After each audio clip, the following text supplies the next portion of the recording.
Describe what you do here at the Center for Neuroacoustic Research. We use very precisely tuned sound frequencies for healing, expanding states of mind, states of consciousness. And we use that in a variety of different ways. For instance, in one hand, you might have patients with various types of conditions who are coming to get their symptoms taken care of, or what their condition is. And at the other end, we've got people who at a certain point, you're no longer a person with problems trying to get fixed. You're somebody who's fixed, who is now asking, now what? And the now what is what I think sound has been used for in various cultures throughout the planet since the beginning, to wake people up.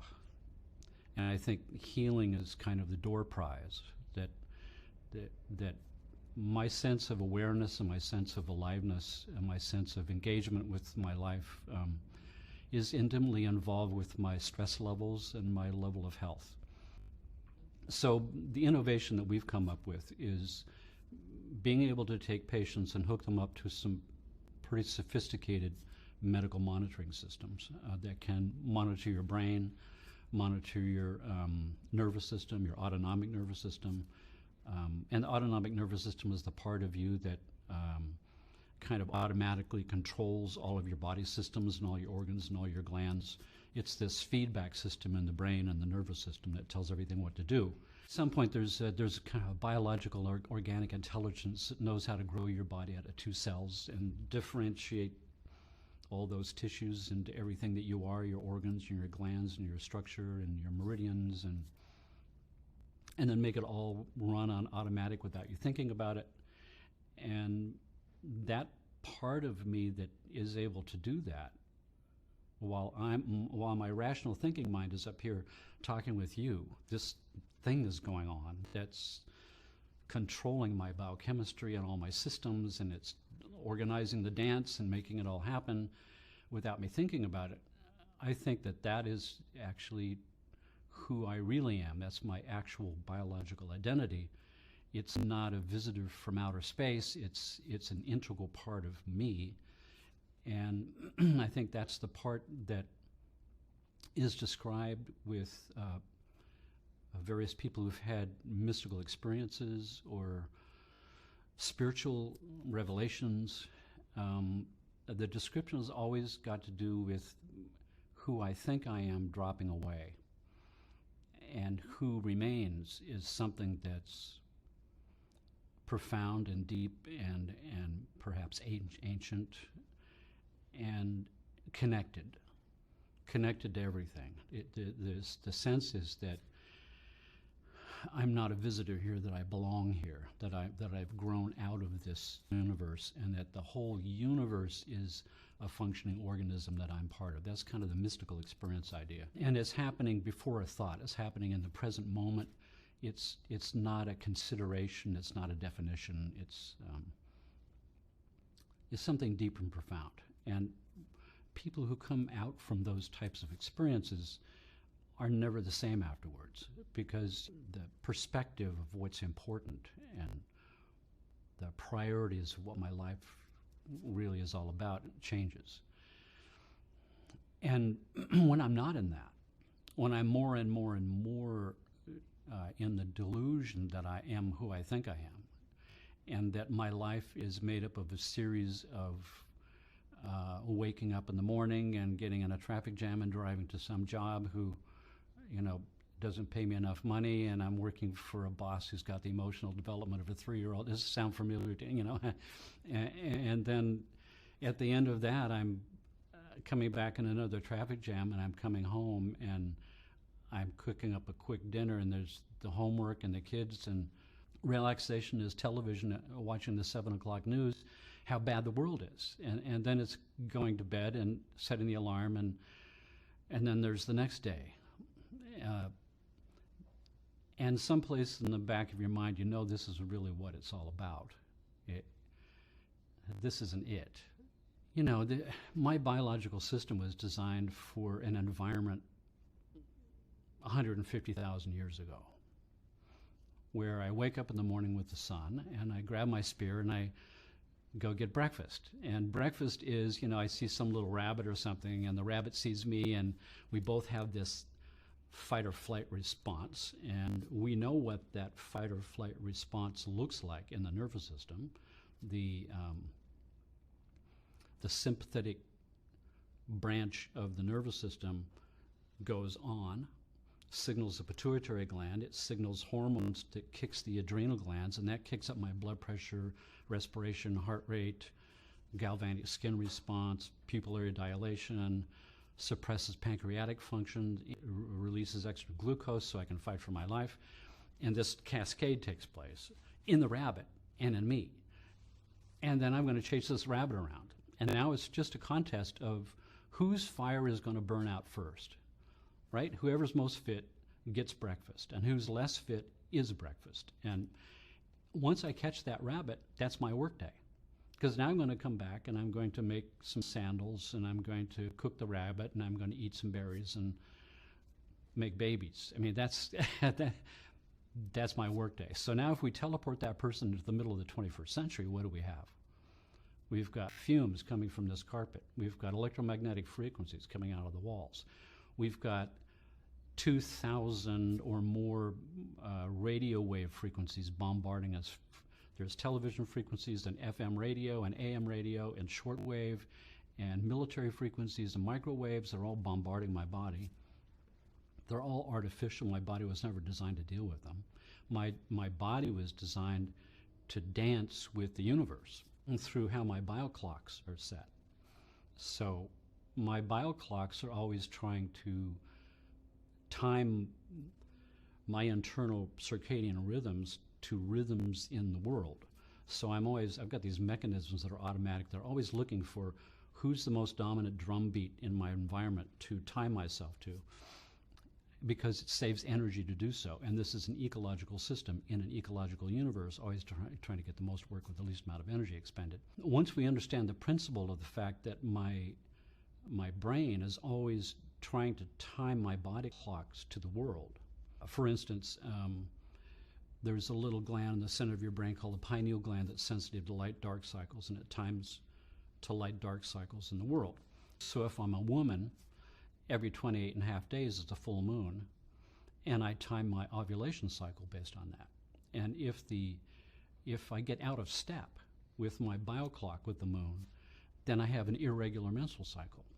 So the person might come to me and I will do something that will reset that bioclock in relation to the world. And I can do that by a number of methods. I use sound. You can use light.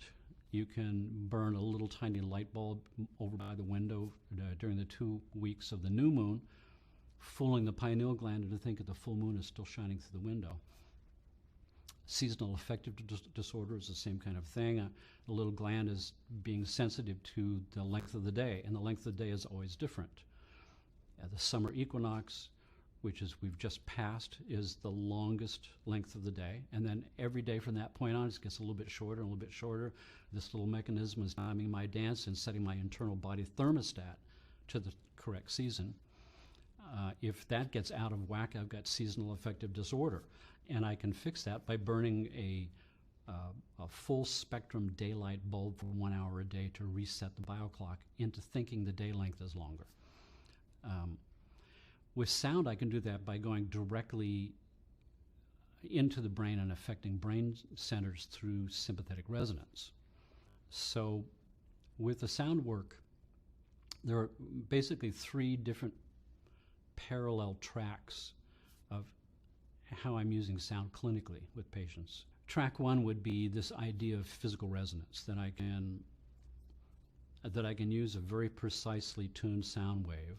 For instance, I've got an electronic keyboard that looks like a piano, and I can tune between C and C sharp by 100 steps with a digital readout. So I can get really accurate to a couple of decimal points of what the frequency is. So it's not music therapy that we're dealing with here. We're dealing with sound therapy, where a sound frequency has a very specific, measurable, repeatable effect on how your body functions.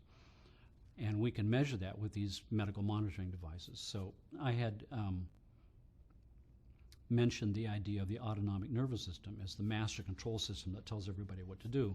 We can visualize that system real time on a computer screen with a device called a heart rate variability. It's just a medical device that uses your heart information to look through the heart as a window into the autonomic nervous system that's controlling the heart and respiration and the rest of your systems. And because we can see that on a computer screen, we can see when it's not normal. It should do certain things in the first 5 minutes when you lay down on this table. And if it doesn't do those things, then something's wrong.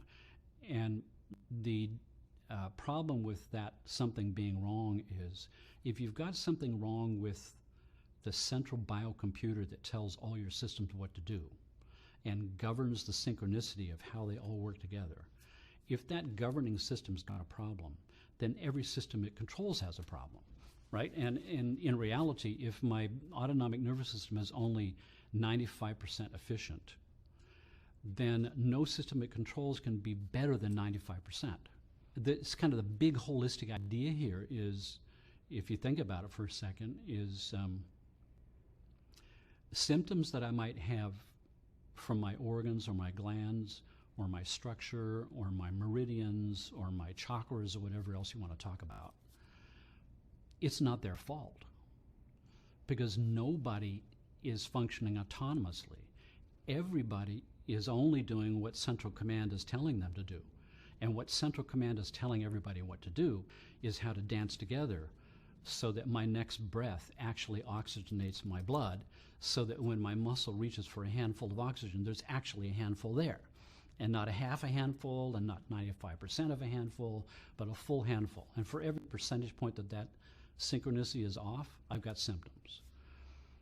There's a hidden battle going on in the world, and it's a battle of ideas. And the battle of ideas is between two main camps. And the battle is about what is health and what is disease and what do you do about it. What does it mean to be healthy? What does it mean to be the opposite of that, whatever word you want to use? Are you sick? Do you have a disease? You know, disease kind of says it all in my book because it's dis-ease. It means that not a state of ease. And a state of ease is a state of health. And I've been in practice for 35 years now, and I've seen a lot of patients. I've seen a lot of crazy things, and I'm more firmly convinced every week that goes by that the ultimate cause of disease is stress. And it's not even so much the stress that's coming at you, but how you handle the stress. And so if we go back to my little story of 120,000 years ago, and what we're presented with now in the 21st century, it's going to take another 50,000 years of biological evolution for us to evolve to a point where we can handle the levels of stress that we're exposed to right now. I'm not even talking about the fact that we don't actually eat real food anymore. We're eating food-like products with a lot of chemicals dumped into them to make them look nice, but we're not growing food and taking it out of the ground and putting it in our mouth. Everything is hyper-processed, and if you're not eating living food, then you're kind of not living properly, you know. So this idea that that health is a physical thing, and it's an emotional thing, and it's a mental thing, and it's a spiritual thing. And I had a series of revelations through the course of my life, and to the course when I was going to school. I remember one time in particular, we were taking the central nervous system course. It's where you learn the brain and the wiring diagram of the brain and the nervous system and all that. And we were studying the spinal cord, and they had a cross-section of the spinal cord cut, and so you can see the end of the spinal cord, and the end of the spinal cord has got this kind of H-shaped gray mass in the center, and bundles of white matter around the outside, and the bundles of the white matter carry information back and forth to the brain. And the gray matter is, the part that thinks, like the gray matter. And now up here in your brain, gray matter is 1/8 of an inch thick of gray cells, and the rest is all white matter. Cables run back and forth. Now we know that's not even true. It's glia, and it's all kinds of other incredible stuff that's actually doing things. But I remember looking at this H-shaped shape in the middle of the spinal cord. I'm going, wait a second. What is gray matter doing in the spinal cord? I thought the gray matter was the thinking neurons, right? And they're up here. And so if there's gray matter in the spinal cord, does that mean that the spinal cord is thinking? And the professor goes, well, yeah, I guess you could say that. Yeah, the spinal cord does think in a very primitive way. The further down you go, the more primitive the thinking gets. The first time you put your hand on something really hot as a little kid, and as your finger is, cooking away, the pain signals, it's not pain yet, the signals are firing up into your spinal pool, routing up through one of those tracks into the thalamus, and then it goes out to its appropriate area of the brain. The brain interprets and says, oh, this is not good, so it routes it over to another area of the brain and sends a signal back down to contract the muscle and pull your hand away. And by that time, you're nice and burned. And the brain goes, you know what, from now on, we're not going to allow that process. We're just going to make the decision right at the spinal cord. It's going to come from the finger straight into the spinal cord. That gray matter is going to make a decision and jerk the hand back like that. It's called a reflex. So that was one of my early revelations of, wow, I got fooled by thinking that the brain was just the part that is encased in your skull. The brain, actually, it turns out, is the entire network that goes through the whole system. That entire thing is the brain. What's up here is a specialized portion of the brain for specific tasks and duties. So as time has gone on for me, the most profound experiences that I've had all have to do with the definitions dropping away. I got fooled again by the definitions. So once again, at one point when we were in dissection, I was told to dissect out the tendon for the biceps tendon. Here's the biceps muscle, here's the tendon, we have to find it, where it attaches to the bone, and I can't find it. I'm looking, and I can't quite tell where the tendon ends and the bone begins. And then I can't quite tell where the tendon ends and the muscle begins, because there is no place where it ends. There's no place where it begins, because it's all one tissue that gets thicker and thicker and thicker. So it comes from skin, thicker to muscle, thicker to tendon, thicker to bone, but it's all the same stuff. It's like water that's gas and liquid and solid. Yeah. And it's the same thing with my physical body and my emotional body and my mental body. Those are definitions people put on something that never had definitions in the first place. And if that's so, it means it's not possible for me to have a physical problem without its emotional and its mental and its spiritual counterpart. It's just what's the percentage mix of which is what.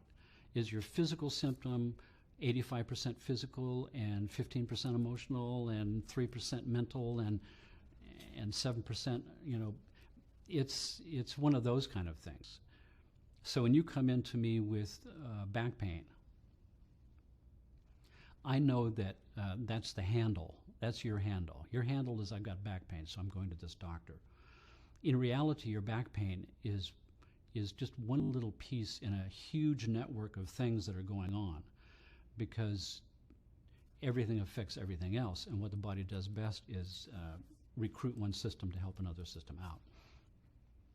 So while I will spend time touching your back and working on your back and checking things that run through your back as part of the theater of the healer-healee that is required, because if you came with back pain and I never looked at your back, I never touched your back, I never did anything for your back, and I was doing all this other stuff, you'd be going, well, what is this guy doing? It's like not working on my back. But in reality, there's emotional issues and spiritual issues and mental issues that are all going on there at the same time. And all those are governed by this autonomic nervous system. It's tying it all together, and it's weaving it all together. And so, for instance, if I take any person off the street, when you're sitting up like I'm sitting now, or if you're standing up, gravity is pulling the blood out of your brain and dropping it to the center of the earth, and then you die. So fortunately, you've got these little sensors in your carotid arteries that signal the pressure drop and cause the cascade of the sympathetic turning on and the pituitary and the adrenals and the blood pressure raising. So the blood pressure raises a little bit to keep it equalized. So that means I'm walking around with a little bit of sympathetic stress tone going. It's called gravity stress. But when I lay down on my back, I don't need that anymore. I lay down on my back, it's easiest to pump the blood on a horizontal plane, so I should go into this what's called baseline state, where respiration, heart rate go to the lowest baseline. And if it doesn't, then you've got a problem. What happens if your blood pressure stays up? Then there's a problem. You're running a fight or flight response that never stops. And that's what the heart rate variability gives me the ability to do. So now I can see your autonomic nervous system, your sympathetic and your parasympathetic, on a computer screen functioning real time. And when I lay down, within 3 to 4 minutes, the sympathetic tone should collapse down because you don't need the gravity stress anymore because you're on a horizontal plane. Blood pressure, respiration goes to their baseline, but they're controlled by the autonomic nervous system. So we don't need to look at them anymore. We're looking further up the headwaters to who's telling them what to do, and we're watching that. We're seeing that stress, and what we're watching for is the stress to start to collapse down until it equalizes with the parasympathetic nervous system, and they should push in the clutch of your nervous system in a state called homeostasis. Homeostasis means homeo, myself, and stasis means a perfect state of rest. So perfect, zero stress, rest in the nervous system, pushing in the clutch, all the energy coming back to my reservoir. That should be my ground state. And what I've seen, in the last 20 years, I've hooked every single patient up to this system. That's thousands of patient visits. And only a handful of people in all those years have had a normal nervous system response. Everybody's got sympathetic on, and it doesn't relax. It doesn't turn off. After 5 minutes, after 10 minutes, it's on. And so I'm starting to realize, I think this must be some kind of 21st century condition. And the condition is my body is designed for a sprint, and I'm living in a marathon. And it's an impossible level of stress. The nervous system can't possibly meet that. So what it does is it comes up with a survival plan. And the survival plan is we're going to bullnose our way through the stresses with momentum. It's kind of like if I want to get to the top of a big hill in my car, part of my strategy is I'm going to build up some speed, and I'm going to hit that hill with some speed, and I'm not going to be inspired halfway up the hill to pull over to the side of the road and get a good night's sleep, right? Because part of my survival strategy is the momentum. So what do we end up with? We end up with an epidemic of chronic insomnia in the Western industrialized world, just from that one fact, because momentum is a survival tool. So what that does is it will not allow my nervous system to go to the deepest stage of delta brainwave sleep, where my physical body gets recuperated. And I race my engine all the time. And you can't do that. You can't race your engine all the time. You're burning up all your resources, and you're going to blow a gasket sooner or later. And the gaskets that blow in the Western world is stroke and heart attack, the two biggest ones. Following closely with that is high blood pressure and diabetes, high blood sugar. But when I see the predominant number of patients who come into me who have got this condition of persistent sympathetic tone, and that by definition means if I'm running a fight or flight response, I'm kicking my adrenals. My adrenals are kicking my blood pressure, And adrenaline suppresses pancreatic function to raise extra glucose to fight for my life. So by definition, I've got high blood pressure, high blood sugar. That means that the majority of people who are on blood pressure medication and pre-diabetes pills, it's a misdiagnosis. There is no problem with the pancreas. And the blood pressure, which nobody knows why they got the high blood pressure, it's just, we don't know, but take this pill. It's a persistent sympathetic tone because I'm running this fight or flight response all the time. So when we can have you in a condition where we can see the sympathetic nervous system on, my innovation is to expose the body to these precisely tuned sound waves until I find a sound wave that makes the sympathetic nervous system push in the clutch. And it's similar to the physics of why a wine glass vibrates when you sing the white note. So I just happen to have a wine glass here. This wine glass represents a atomic resonance as a standing wave that appears to be the shape, density, and mass. But we kind of understand intellectually that the glass is made of molecules, and molecules are made of atoms, and the atoms are made of protons, electrons, and neutrons, and those are made of quarks and charms and hadrons and leptons and cube particles and z particles. And at some point when you break the smallest particle open, there's nothing inside except energy pattern relationships in the state of vibration. So it's an illusion. It's actually a standing wave, a nested standing waves. And so I want to sing the correct note that's going to make this wine glass vibrate. How do I know what note to sing? She's shaking her head. She doesn't know. And that's its note. I ping the wine glass. That frequency is as fundamental resonant frequency as an atomic state. And if I match that with my voice and I sing it loud enough, we'll set up what's called a coupled oscillator pair, where my vocal cords vibrating back and forth are impacting this through air molecules, and this is moving back and forth in unison. And therefore, the wine glass and my vocal cords are now forming this pair. And as I build up the volume level, eventually this can't contain its own energy anymore, and it will explode. But just before that moment, the glass is in the highest possible energy state it can be in before it can't hold it anymore and blows up. And if it wasn't a wine glass, if it was a cell in your fifth lumbar disc and you've got a disc problem, you've got injured disc cells, then I can precisely tune sound waves accurate to a few decimal points until I hit the cells that make up the fifth lumbar disc, and I can make them sing, and I can boost them up to their highest possible energy state until before they explode.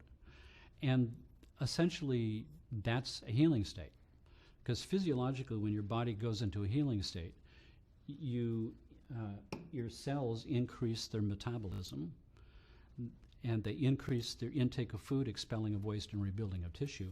So by using these precisely tuned sound waves, we can boost the cells into their highest possible energy state, which is an energy state they can't get to on their own. So we've created a super healing state in the body using physical resonance. And we could do that with various components. We could do it with vertebra, we could do it with cranial bones, we could do a craniosacral treatment, which is sound waves. We could influence functioning of organs or glands. We can influence emotions. And the beauty of this is we can influence the autonomic nervous system. So that means that we're in a position to use precisely tuned sound waves where your autonomic nervous system is now the wine glass. The problem is we can't ping you, right? So I can't do that. So back again, if I was a scientist and this glass was in a plexiglass box and I couldn't ping it, how would I find out what note the wine glass is tuned to? I could use my voice as a sweep generator. I could go, oh, and as I get within the sweet spot, we'd see it start to, and if when I was a scientist, I'd have some fancy sensors on the glass that measured its vibration, and I'd be watching a computer screen that showed me the maximum spike of vibration of the glass at that moment, and I wouldn't be using my voice. I'd be using some scientific tone like a sine wave.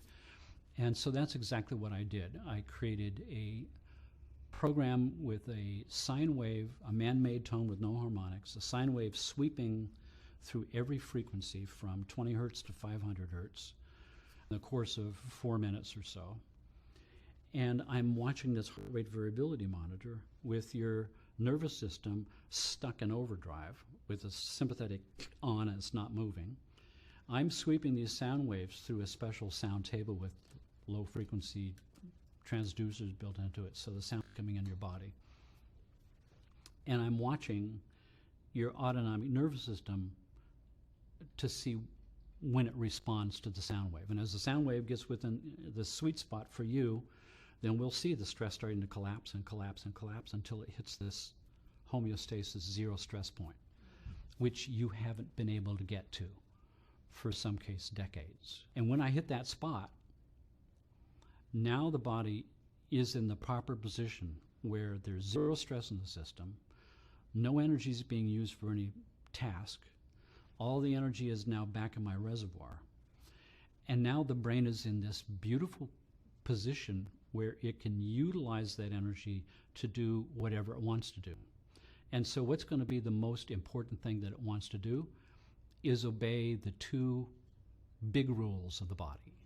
Rule number one, survive at all costs. Rule number two, do no self-harm unless it breaks rule number one. In other words, if I get my leg caught in a trap, I have permission to chew my foot off in order to save my life. I can do self-harm as long as it's obeying rule number one, right? So it's pretty simple.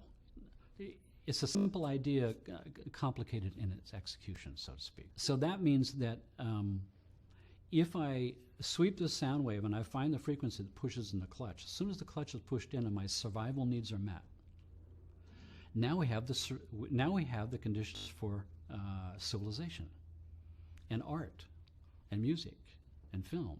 And we can't appreciate nature. We can't appreciate beauty. We can't have intellectual dialogue.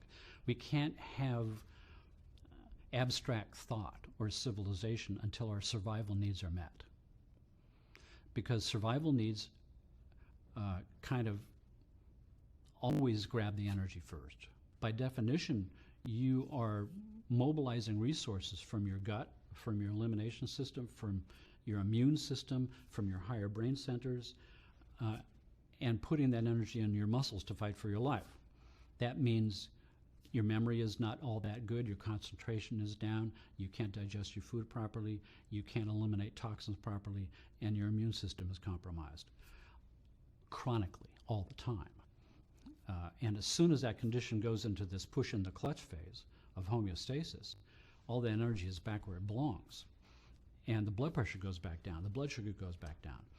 And then people tell me, well, you cured my diabetes. I'm going, excuse me, please don't tell people that, because it was a misdiagnosis in the first place.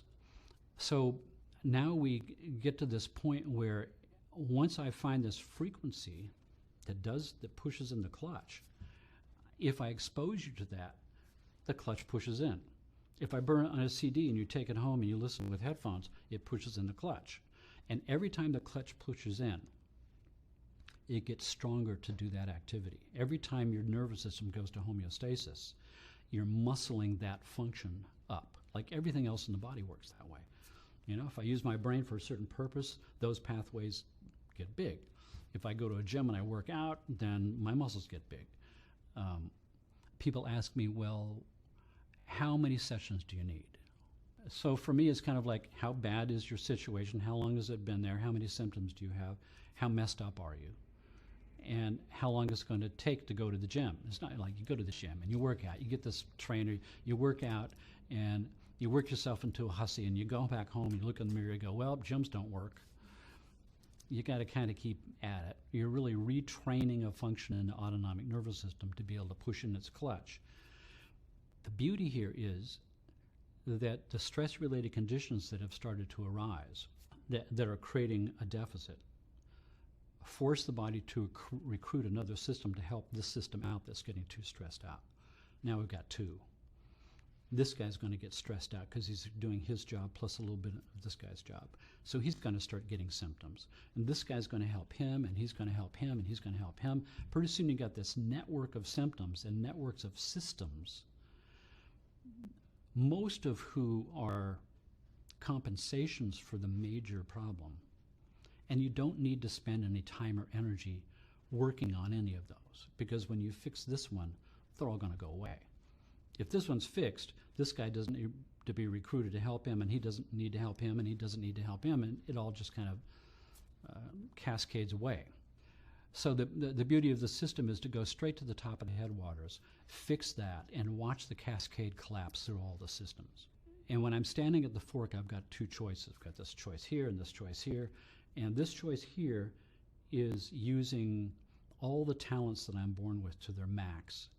It's my dharma, it's my path, it's what makes the best use of me, it's what gets my juices flowing, it's me the happiest person in the world to do this and get paid for it. But it's got no visible means of support of how it can possibly work. It's a tightrope with no net, no logical means to explain how I could ever be an artist and make it.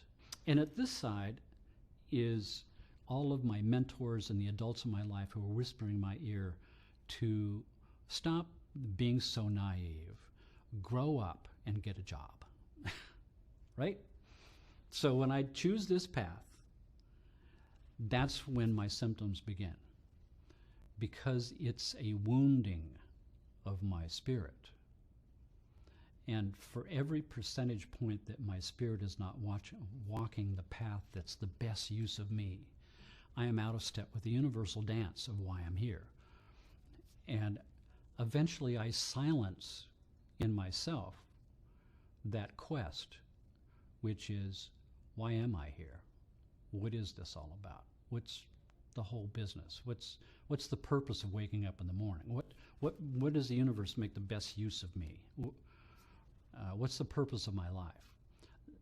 Early on, that kind of just gets discarded, and I get my job, and I'm working for retirement, and I'm getting a portfolio, and I'm marrying the right person for the wrong reasons, and all of these stresses are building up until it manifests physically, or emotionally, or mentally. So when a person has a revelation of the physical detox, and I'm getting cleaner, emotional detox, I'm getting cleaner still, self-defeating belief systems, I'm getting cleaner still. You know, I'm 3 years old and mommy and daddy get a divorce.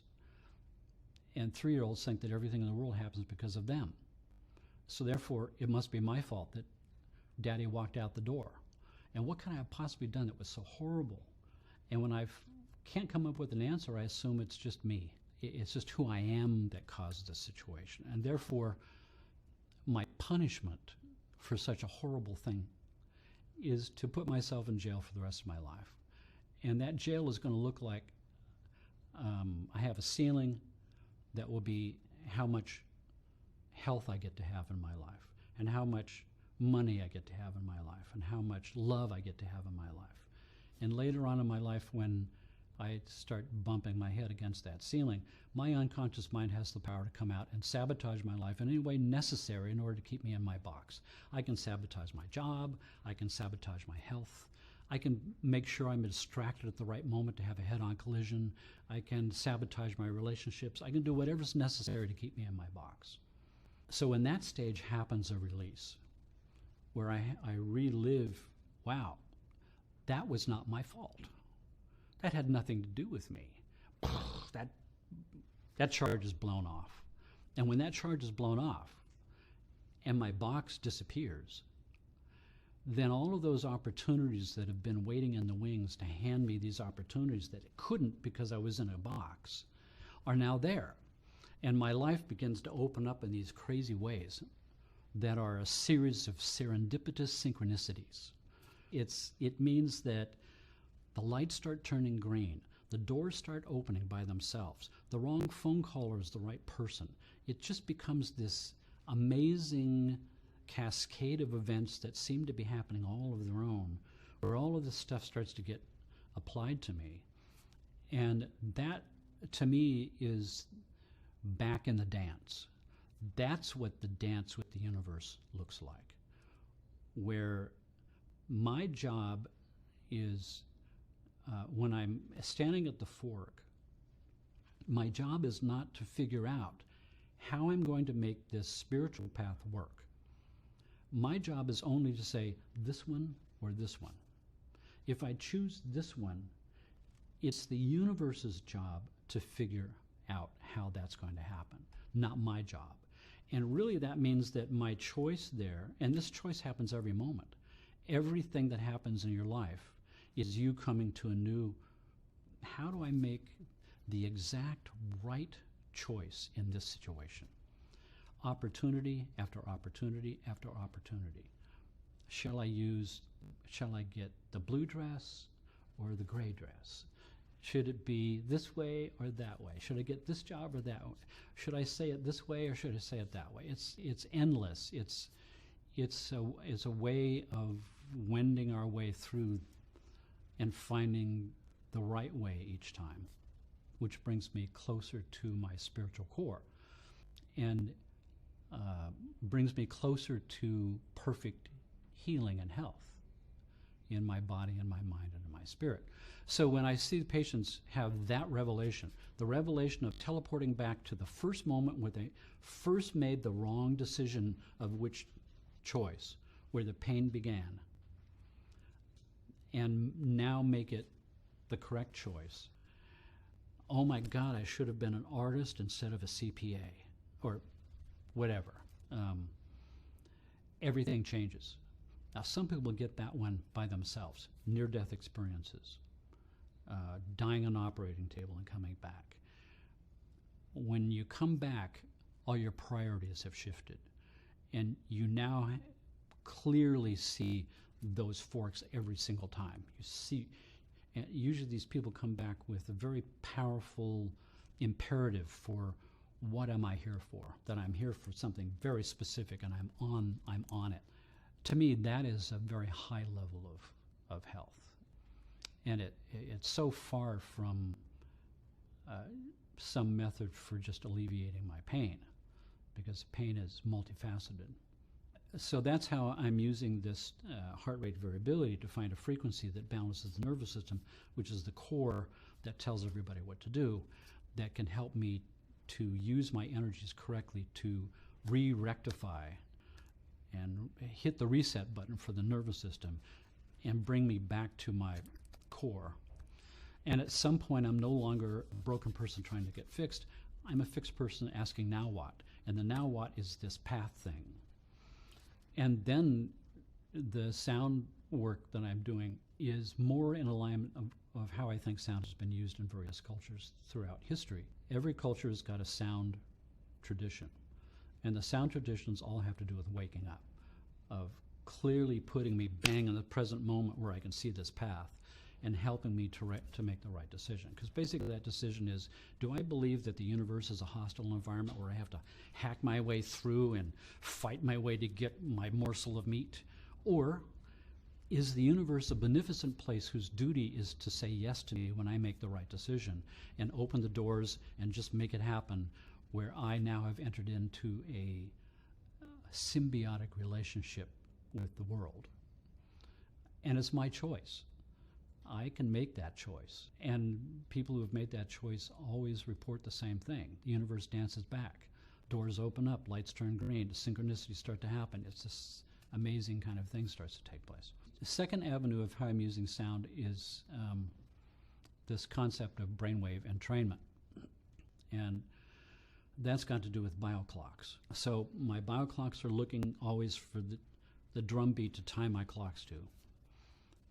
And there's a science that governs that whole thing. It's called the science of coupled oscillators. It's the propensity of everything in the universe to want to dance together, to synchronize up.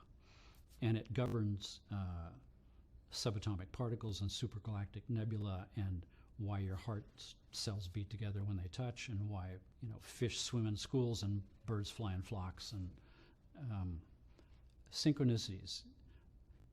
Everything in the universe is dancing to the same drummer, but nobody's beating the drum except everybody by automatic consensus.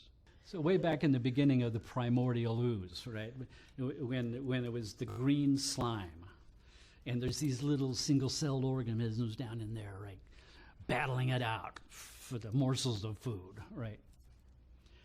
something happened at some point. Something happened. Nobody knows what it was, but something took place. And the little single-cell organisms realized that it was much better to form symbiotic relationships and cooperate than to compete. Cooperation is better than competition. And so that became the first multicellular organisms, which eventually evolved and crawled out of the slime and came on land and became you and me, right? And now we've got this world of multicellular organisms that are battling it out over the little morsel of food. And once again, something will happen. And none of us know what it is, but it's inevitable because it's the way nature works. At some point, humanity will realize that it's better to form a global symbiotic relationship than it is to compete. Right now, we're still of a mindset as a species that it's a hostile environment and we have to battle our way. There's a section that's growing larger and larger and larger in the world of people who realize that a symbiotic relationship is where it's at, a symbiotic relationship with each other and with the planet. At one point, I did a technique that I picked up from hanging out with Richard Bandler, who's one of the two guys who developed neurolinguistic programming. He's kind of a crazy man, but a genius. And he came up with a phobia cure where he would hypnotize you, bring you back to a traumatic event, and have you run the film backwards. And run it backwards faster and faster and faster until it was the Keystone Cops with broken things reassembling themselves and flying back up. And something about that erased the emotional charge of the trauma or the phobia, and it was called his 5-minute phobia cure. You know, like you'd handle the snake afterwards, no big deal. So I brought it back and I thought, I could do that with sound. If I could take this profound self-defeating belief system that we discovered for you, I can do it in a special sampling keyboard so I can spread your voice over all the keys, and when I play those keys, it'll speed up or slow down the recording. If I play them way up here and I play a bunch of them, I can make it sound exactly like birds chirping. And if I speed it up by more and more octaves, eventually your voice will sound like crickets. And higher it sounds like dolphins. And then I'm thinking to myself, you know, what would happen if I took cricket sounds and slowed them down? They sound like birds. And if I take bird sounds and slow them down, they sound like dolphins. And if I take dolphin sounds and slow them down, they sound like people singing. So that became, well, no wonder we can't talk to the dolphins. We're talking at the wrong speed. But the idea here was that it appeared to me to be like Jung's collective unconscious, that it's all, once again, all one thing, like the gray matter in the spinal cord. The brain is not just up here, it's spread through the whole system. That the world is not an infinite number of little things with definitions. That when I have a true mystical experience, the definitions fall away, but the world is still here. And I see a relationship that's different. So the idea that I can take this bio-clock idea that I know is a constantly running thing your body is doing to save energy, and I can expose you to a sound that's pulsing and pulsing at a brainwave speed, then that becomes the drum beat that your brain is looking to as the most dominant drum beat in your environment to time itself to. So the original research of this was done by a guy named Gerald Oster, and he published an article in Scientific American in 1973. It was the October 1973 issue of Scientific American called Auditory Beats in the Brain. He showed that if he took a sound pulse and pulsing at a brainwave speed, hooked you to an EEG machine, he could see your brainwaves would begin to change from wherever they were and slow down to match the speed of the sound pulse, thereby changing your state of consciousness at will using a sound wave pulsing at a brainwave speed. Then he did it, so that means that probably the earliest use of sound for changing consciousness would be, say, a shamanic drumming, right?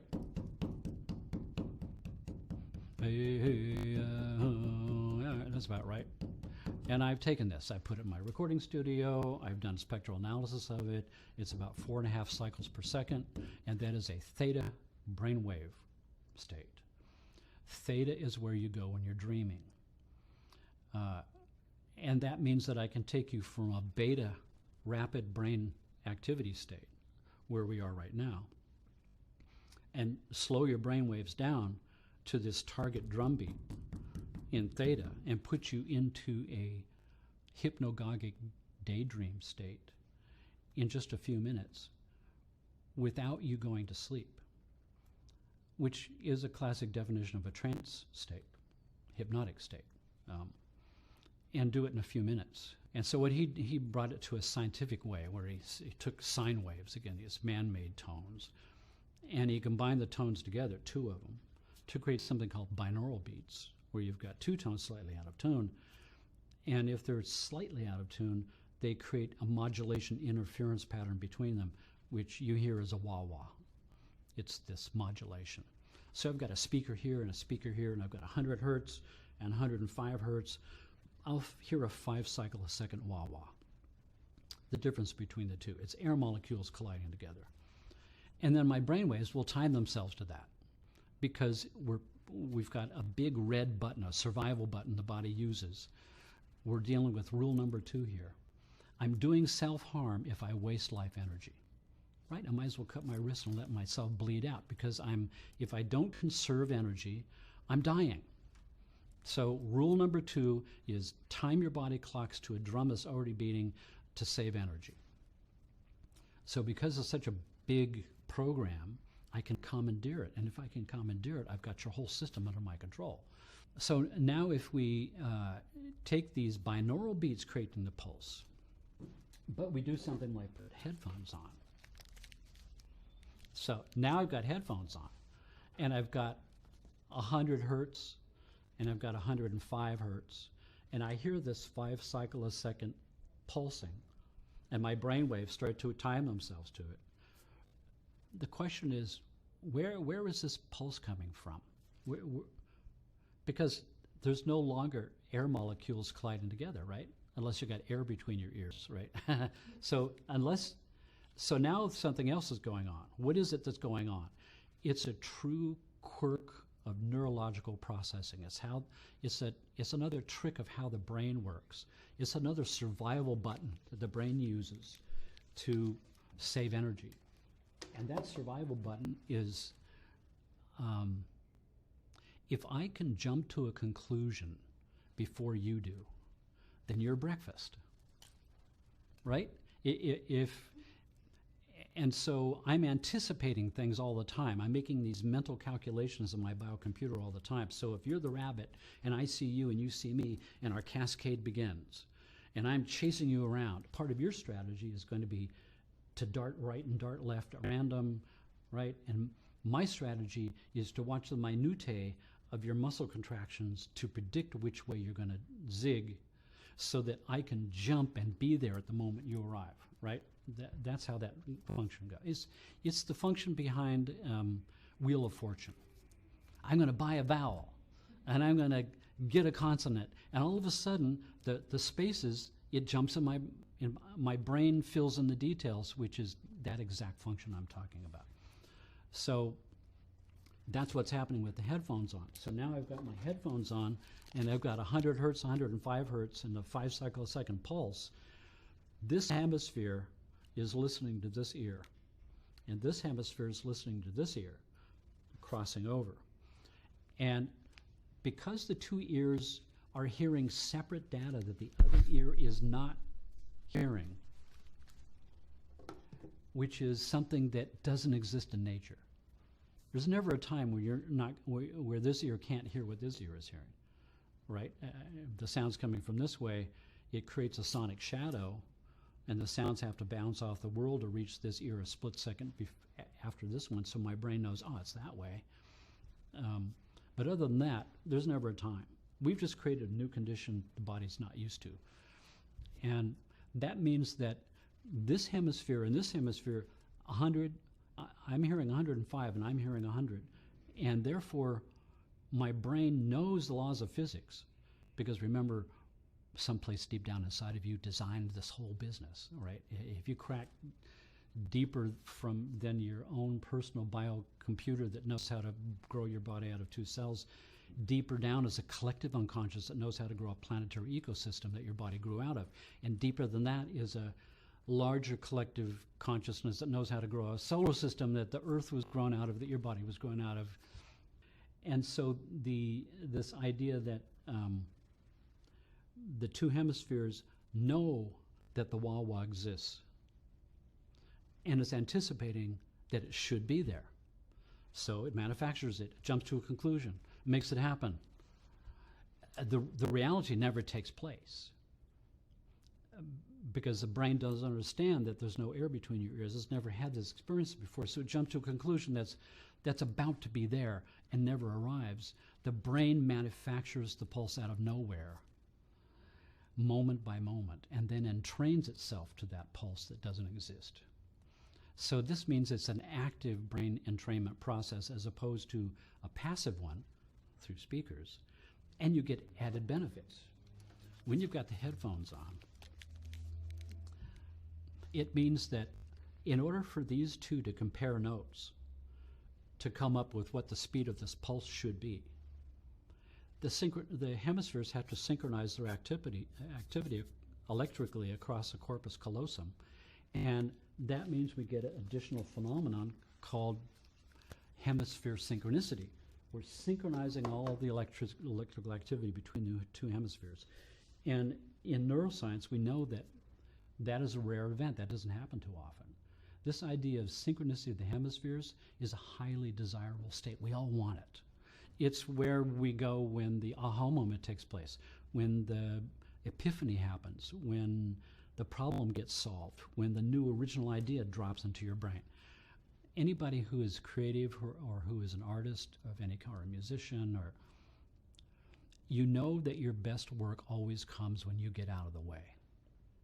When small mind gets out of the way and this part takes over, the good stuff happens. So this idea that we're forcing the hemispheres to jump to a conclusion, forcing the hemisphere synchronicity to take place, and now when I listen to a soundtrack with these pulses built into it that are divided right and left, that are forcing hemisphere synchronicity. By the way, when that synchronicity happens, it comes together, it falls right apart. 2 hemispheres start doing their thing again. So it's a timeless instant. But when you've got headphones on, you've got with these binaural beats, and you've got EEG on, you've got hemisphere synchronicity the whole time. The whole time this is going on, the brain is forced to do this jumping to a conclusion thing. It's forcing hemisphere synchronicity for prolonged periods of time for the first time in our biological evolution. Now we have a whole new thing going on. Now we are going to a gym for synchronicity of the hemispheres that puts me smack dab in the middle of what makes human beings different from any other being on Earth. Our ability to be creative, our ability to imagine, our ability to tap our unique core, problem solving, creativity, insight, all of that is where that exists. There's a relationship between using binaural beats to cause the synchronicity and train your brainwaves to a very specific state, to alter your state of consciousness, that is related to this heart rate variability thing. A quick example, I'm going to lay you down on this table, put some wrist sensors onto you, fire up my heart rate variability device, and I'm going to have this sound sweep going through the table. I'm going to watch this stress response collapse and I'm going to make a note of what frequency this is. And I know from the physics of the wine glass that any octave of this note is going to make the wine glass vibrate. So if this is your autonomic nervous system, if I find the frequency that rings it, if I play any octave of that frequency, it's still going to ring it. I'm still going to get homeostasis. So if I whip out my calculator and I calculate all the octaves of your autonomic nervous system, and let's say that the frequency that makes it ring is 400 hertz, then 200 hertz is going to do it, 100 is going to do it, 50 is going to do it, 25 is going to do it, 12 and a half is going to do it, 6.75 is going to do it, 3.125 is going to do it, 1.5 something is going to do it. You see where I'm going with this? Human hearing is between 20 and 20,000 hertz. Anything below 20 hertz is not sound anymore. But my calculator says there's a bunch of octaves still. And what are those? They're brain waves. They're beta, alpha, theta, delta brainwave frequencies that are accurate to a few decimal points. That means that if I use binaural beats set to precisely that brain frequency pattern that's a perfect octave of your autonomic nervous system, then if I expose you to that with headphones, I should be able to get homeostasis from a state of mind instead of the sound coming through the table. I should be able to pick the lock of a neural program that makes homeostasis happen, and indeed that is so. There is beta, alpha, theta, delta, epsilon, gamma, a whole bunch of different brainwave frequencies. As long as they're a perfect octave of the frequency that causes homeostasis with the autonomic nervous system, then if we entrain your brainwaves to any of those exact state accurate to a few decimal points, then we pick the lock of a neural program your brain already uses to bring you to this state. My take on that is that that's what sleep is all about. Sleep is a series of nested programs your brain runs at night, and as the brain waves are slowing down and they hit that exact frequency, that's the combination lock that opens up the safe, where the program comes out and makes that program run in alpha, healing my mental body, in theta, healing my emotional body, because that's what dreaming is all about, in delta, healing my physical body. That means I can target specific brain states to heal specific things. It also means that I can go into the spiritual realm. I can go into epsilon or gamma or hypergamma states. Extremely high states of meditation take place, enlightenment, so to speak, and pick the lock of that neural program and be in a perfect state of peace and rest and safety, where there's zero stress in the autonomic nervous system, where my hemispheres are in their eureka mode, floating there, in a very specific state of consciousness that unlocks my doors. It's scientific enlightenment, using everything we know about medical monitoring devices that can monitor the brain map the nervous system, and stack that together with say, ancient knowledge of how sound has always been used to wake people up. It stood the test of time. And get healing along there as the door prize, all rolled into one wonderful thing. And the only thing that's missing is what sound are you going to use? What would be the best sound to plug through the sound table? A flute or a cello or... No, the best thing that you could possibly use would be something that's primordially recognizable to your unconscious mind. Something that would wake up the deepest part of your unconscious mind with pattern recognition of something that's profound. The sound of your own voice. Right, so at a certain point I find this frequency that makes this thing happen and balances your systems out. And I'm going to play that as a reference tone, and you're going to sing it. And I'm going to record your voice singing it with special highfalutin psychoacoustic 3D microphones that you wear on your head. And now I've got a recording of your voice singing your tone. And I'm going to do some fancy stuff with it in my computer and loop it, cut a little section out where it's perfect, loop that, and stick it in my keyboard and play it in different octaves. I'm going to play it in all these low octaves that you can't recognize as your voice anymore. It's like the cosmic ohm sound. But your body can recognize it because someplace in your biological organic intelligence knows how to read the blueprint to differentiate the tissues, including your vocal cords, based on some quantum energy pattern that's manifested as standing waves in your system and stamped into all your systems with the harmonics and overtones that gives your voice its timbre, why you sound like you, right? I can have you sing this tone, I can scope it out on with a spectral analysis on my computer. I can see all the spikes of harmonics and overtones that makes your voice sound like you. They never change. How do you think the US government can tell who's talking on a cell phone from a satellite? It's a voice print analysis.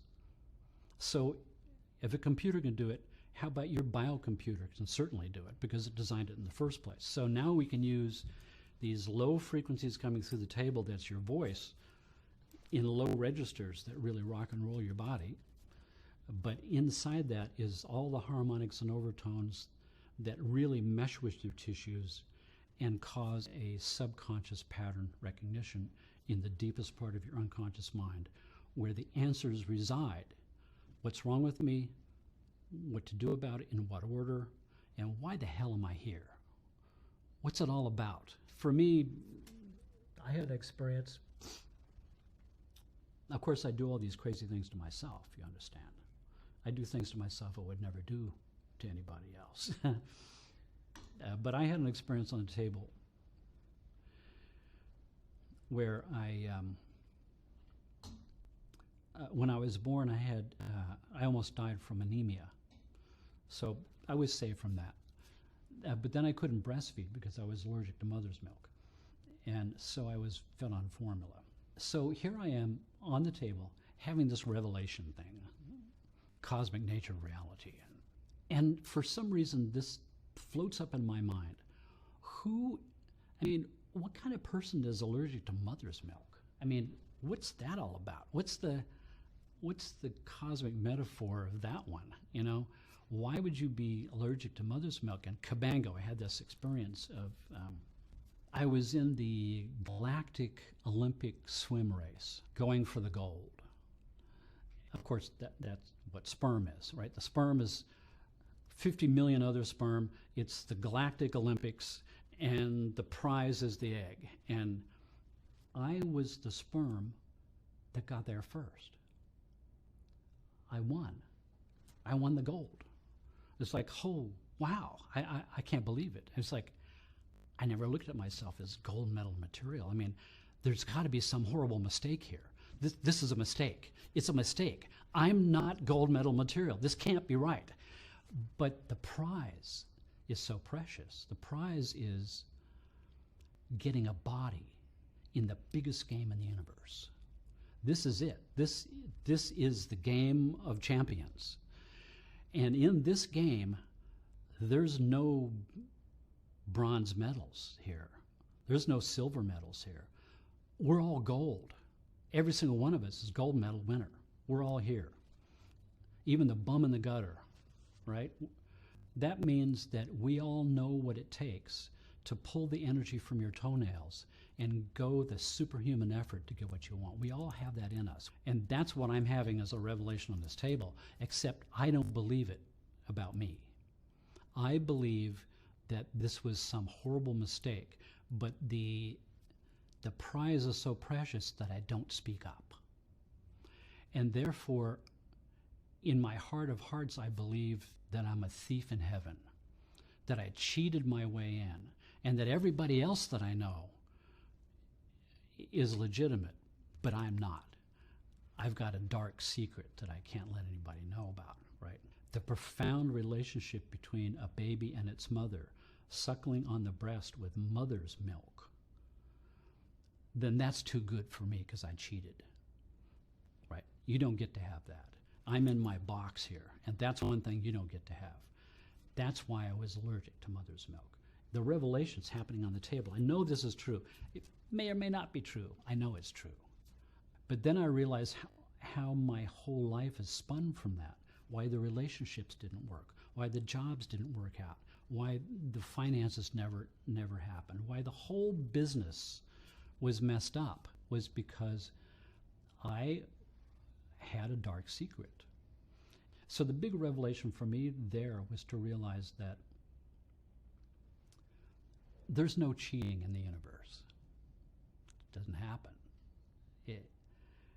The revelation for me was, wow, this is what it's like to be a gold medal winner.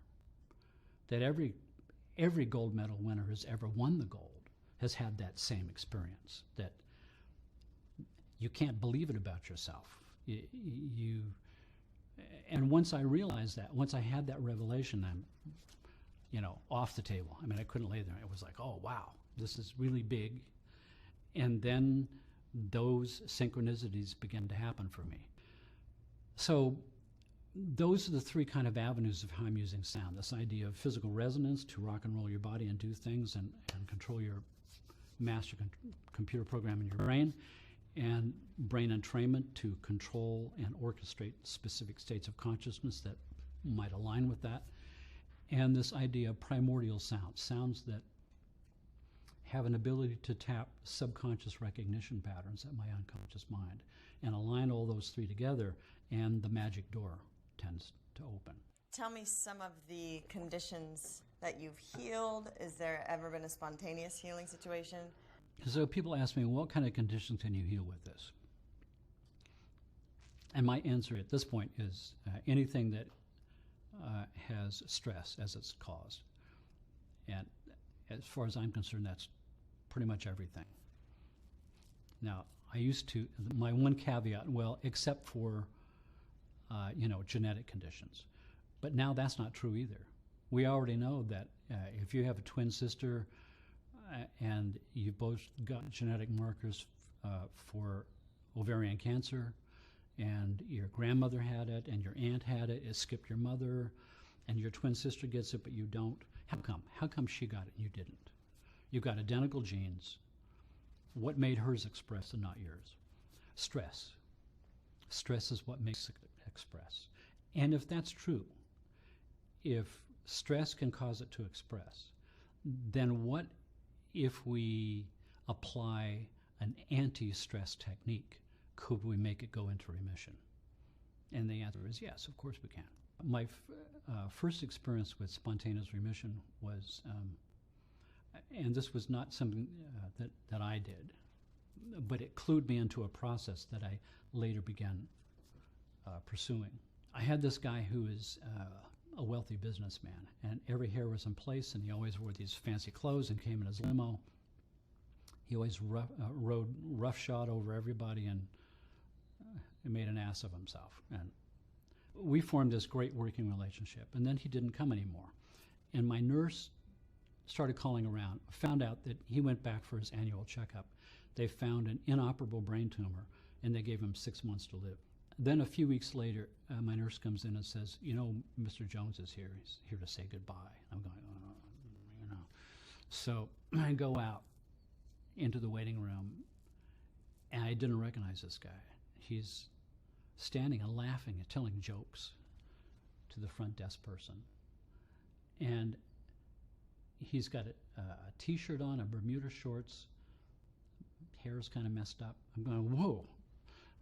And so I shook hands with him, and he said, yeah, I just wanted to say goodbye. I'm on my way to Florida.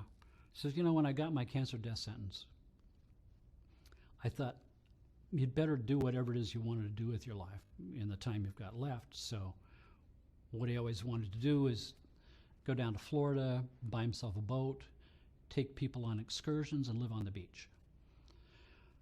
So he, cashed out of his business and his stocks and bonds, and he sold everything, and he bought himself a boat, and he bought himself a house down on the beach in Florida, and he's on his way.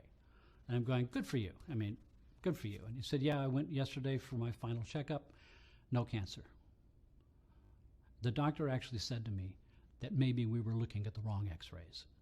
And I'm going, wow, I've heard about this, but here's this guy right in front of me who I know, who's had a spontaneous remission.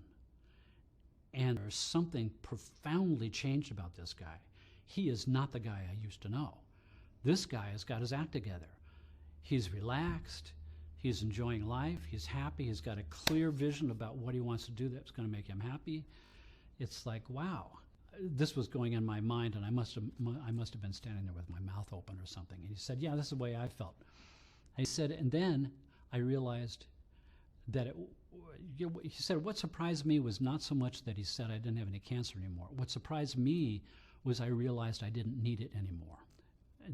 That statement has stayed with me the rest of my life because I kept thinking about that. I didn't need it anymore.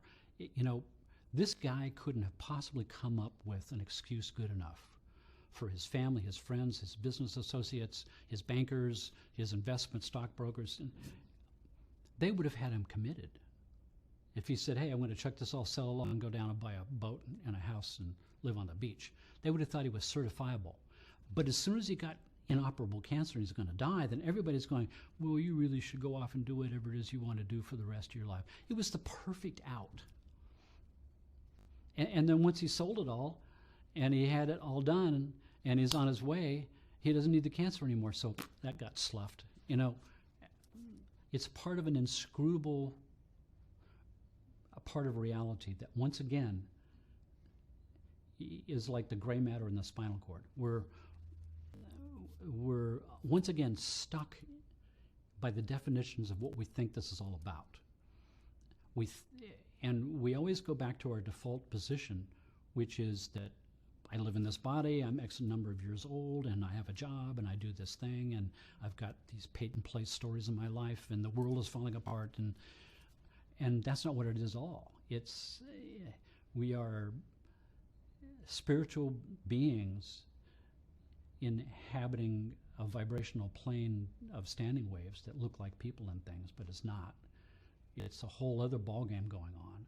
It's a test of my belief systems of what the universe and I are here to do together. And that's borne out in physics. One of my good friends was a guy named Cleve Baxter, who was on the faculty of a graduate school research center for 6 years. And he's the father of lie detection. This guy lives in his lab, by the way. It's got a big old plant, and the plant's dying because they forgot to water it. And then he decides to turn that into a scientific experiment. How long does it take for the water to get from the root to the topmost leaf?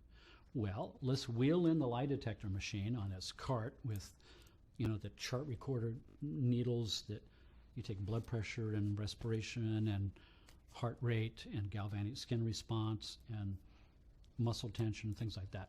So he's thinking, if I take the galvanic skin response thing, which measures when increased sweat, more water is more conductive, then he's thinking when the water actually gets into the leaf, it'll make it more conductive and it will show on my thing, right? So he hooks the leaf up and he damages the leaf, and his lie detector machine has a stress response. It's going, wait a second, that's not possible. The plant doesn't have a nervous system. It can't have a stress response. So what the heck is this?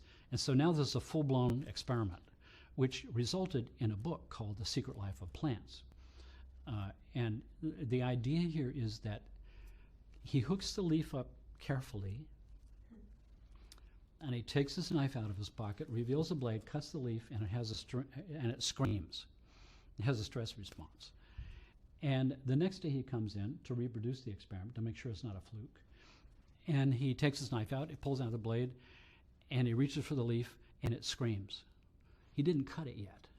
The plant is somehow anticipating his intention of harm. It's picking up his intention of harm. And day by day, he has to do less to get the scream. Now he reaches in, reveals the blade, and it screams. Next day he reaches for a knife, it screams. The next day he thinks about reaching into his pocket, and there's a scream. And the next day he comes in, nothing happens. He's going, well, wait a second. Pulls out his knife, nothing happens. Pulls out the blade, nothing happens. Grabs the leaf, nothing happens. He's going, what's different? What's different is it's an empty exercise, and I have no intention of harm.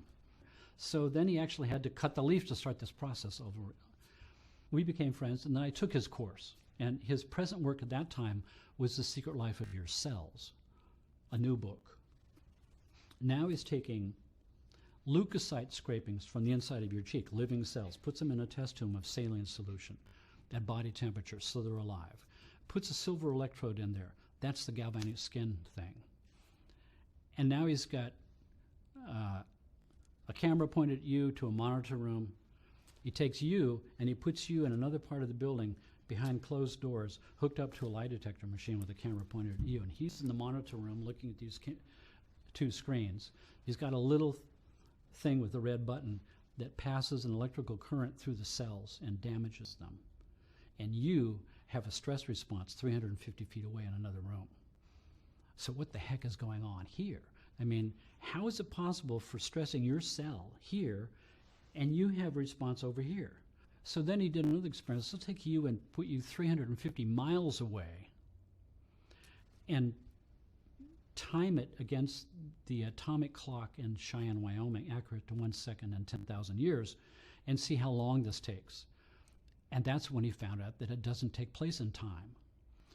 As soon as I do this, you have a response. No time is involved. And so now what the heck is that? it it's the only the explanation for that is a quantum non-locality event. It's entanglement. It means that what it really means is that it's an illusion. Once again, it's an illusion that your body starts somewhere and ends somewhere, because you don't have a body. Your body is infinite. It's just as a matter of degrees, and that scientific experiment proves it. And I'm thinking to myself, wow, wait a second, does that mean that it would happen like with any part of your body? Says anything with DNA, like your hair? Yeah. Fingernails? Yeah. Skin? Yeah. I'm thinking, so intention of harm is what it's all about. Pretty soon all I have to do is think about pushing the button and you have a stress response. In order to increase my focus of my intention of harm, I could take some hair and some fingernails and maybe a photograph of you, put it on a doll, and stick it maybe with a pin to it. We're talking about scientific validation of voodoo here, folks, because what is causing is a stress response.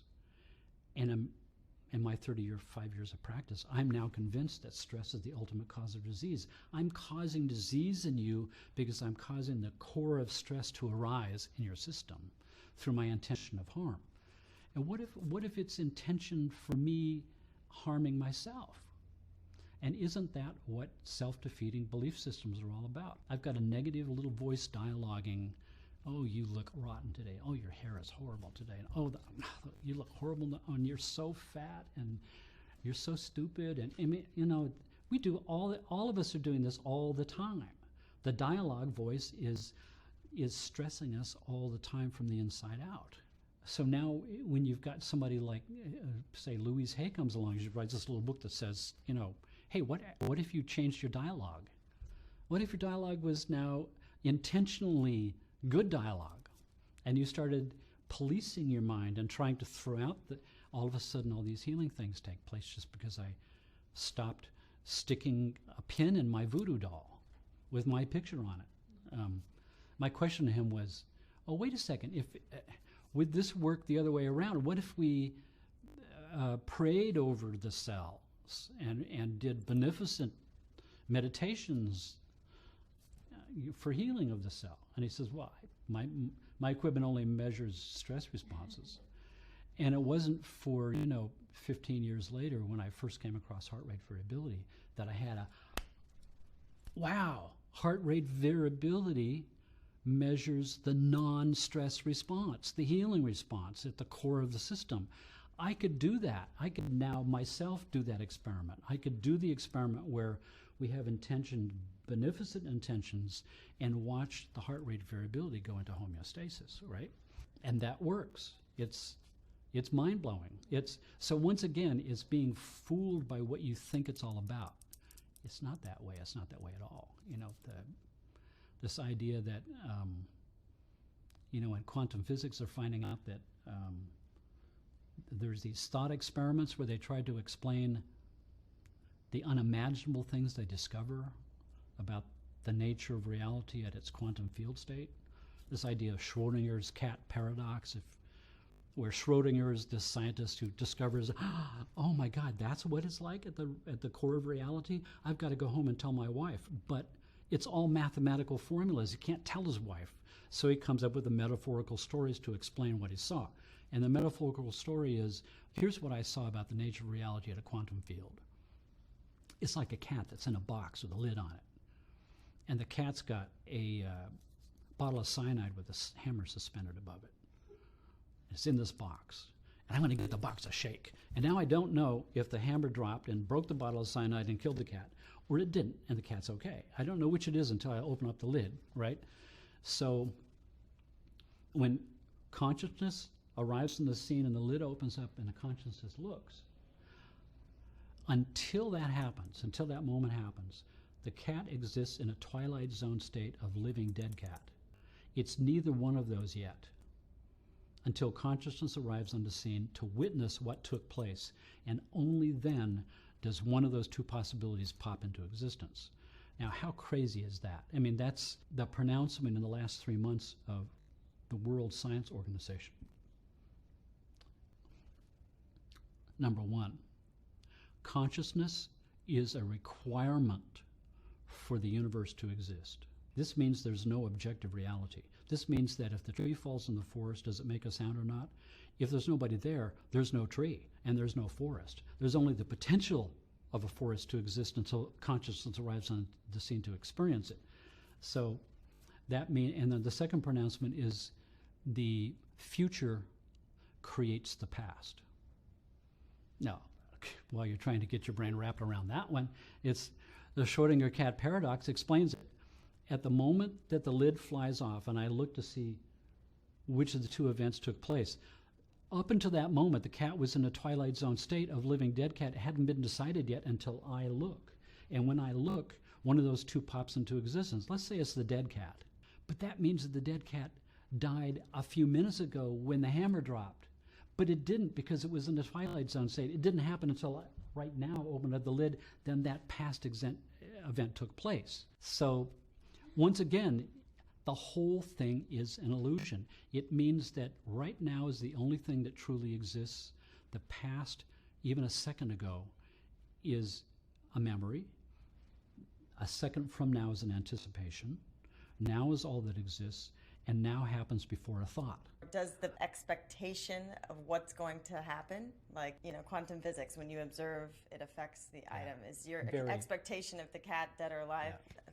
The next moment from now is the closed box. And we're going to arrive there, and the lid's going to fly off, and what's in the box is not a cat.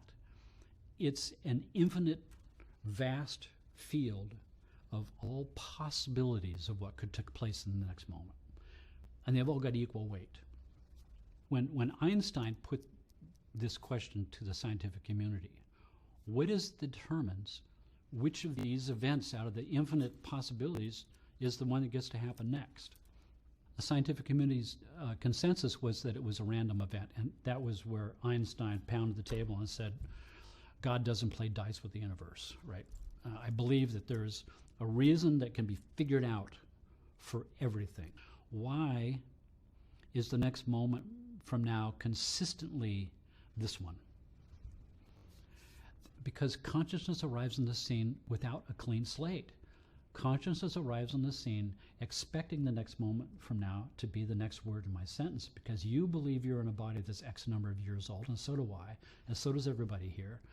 And I believe I'm this old because I've got a whole string of memories that prove it to me, memories that go right up to the last few minutes when I sat in this chair and you put the microphone on me and all that stuff. I know I've got this body because I've got all kinds of memories to prove it.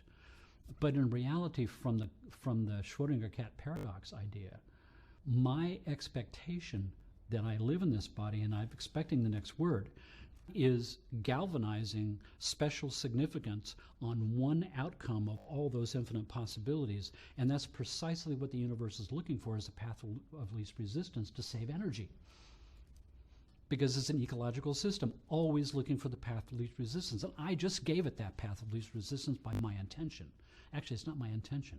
It's my belief system that I have a body and it's X number of years old, and I'm having a conversation with you, and the next word is going to come out in the next sentence, and we're both agreeing on that, therefore we're both focusing on this.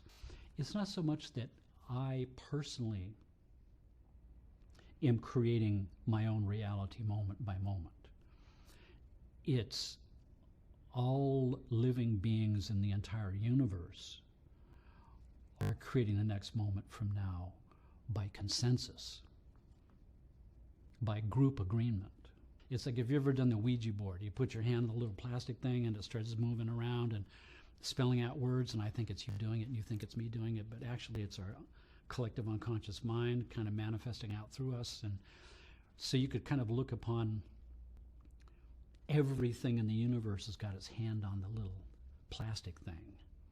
And what's being spelled out is everybody else is thinking everybody else is doing it, but actually everybody's doing it by consensus. So I do have my influence. It's like voting in the presidential election. My vote counts because I know that statistically, whatever I decide to do, there's going to be 750,000 people that do exactly the same thing, that are also going to arrive by statistical average to make the same decision as I do. So if I decide not to vote, then there's going to be 1,000 people to do just what I did. If I divide to vote for this person, then that's going to count. It's this consensus, once again, being fooled into thinking that the universe has got an objective existence outside of my consciousness. And that's the beauty of this scientific community, worldwide scientific community, saying that consciousness is a required element in the universe for the universe to exist. It's supposed to be here. It's not that the Earth is this happy little wonderful serendipitous accident that happened someplace and there's no more living beings in the whole universe. It's just this little thing that happened. No. This means that for the universe to exist, period, consciousness must be here. That means it must be spread throughout the system by definition. And, you know, like in one of the final scenes of the movie Contact, where she's on this other dimensional place on the beautiful beach with the sky up there, and the alien being in the form of her father is, you know, is saying, you know, she's saying the transport, I saw the transport that you built that got me here. He says, no, we didn't build it. It's been here for eons. We don't know who built it. Maybe they'll come back someday. He says the only thing that gives it all meaning is each other. It's that we share this experience together, that what it really boils down to when you really think about it is the most important things about what it's all about is who do I love and who loves me back. But once again, when you arrive at this moment, nothing changes except your belief in the definitions that separate things. It all just becomes one thing, and you realize it's all connected. And sound has stood the time in every culture on earth as being the El Primo tool for helping us to get to that state, where healing is the door prize. What was the question?